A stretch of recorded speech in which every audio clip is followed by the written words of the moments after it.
Mwanamke, maumivu makali chini ya kitovu, sawa? Maumivu makali upande wa kulia au wa kushoto ambayo yanajirudia mara kwa mara, hasa aidha wakati wa period au baada ya period, sawa, au kabla ya period.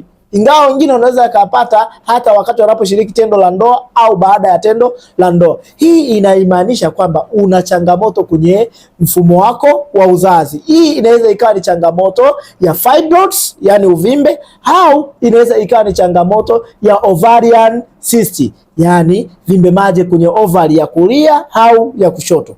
Maumivu haya hayazoeleki mwanamke. Chukua hatua mapema pindi utapoona imekuwa ikijirudia mara kwa mara, kwa maana bila kufanya hivyo inaweza ikawa ni chanzo cha wewe kuja kuwa mgumba au tasa au kupata saratani ya kizazi.